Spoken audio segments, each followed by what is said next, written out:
redoutable journaliste, Élise Lucet avait un modèle sous les yeux. Visage emblématique de Cache Investigation, la productrice en quête de vérité n'est plus à présenter. Animatrice phare de sa propre émission, la Normande tant redoutée des figures politiques souffle sa 59e bougie, ce lundi 30 mai, l'occasion de s'intéresser au parcours de la veuve de Martin Bourgeois, qui se rêvait volcanologue avant de devenir journaliste.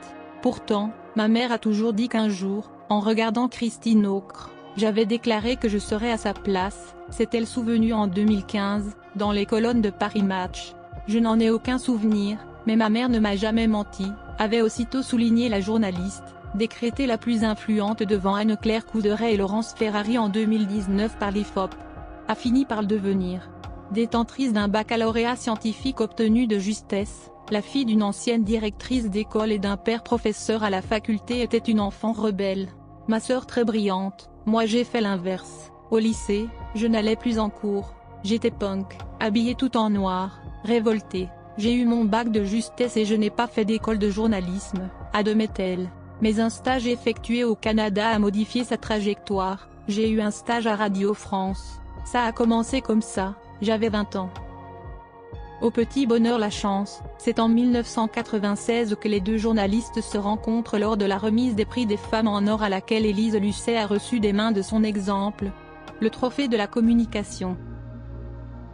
Christine Aucre, lauréate 1995, lui a remis ce prix qui récompense les 6 femmes qui ont le plus marqué l'actualité française pendant l'année, soulignait l'Express cette même année. Celle qui réveille les consciences retrouvera une nouvelle fois son idole de jeunesse, Christine Aucre en 2002 dans le cadre de l'élection présidentielle. Ensemble, les deux femmes présentent alors Quand je serai président, une série de 3 émissions diffusées en première partie de Soirée 16.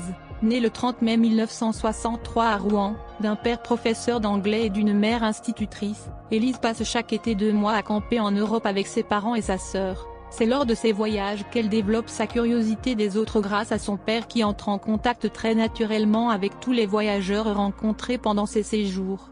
Élise vit une enfance empreinte de liberté dans la campagne normande, copains, insouciance, maison familiale ouverte où l'on reçoit du monde. Son père, également chanteur et compositeur, côtoie un entourage éclectique.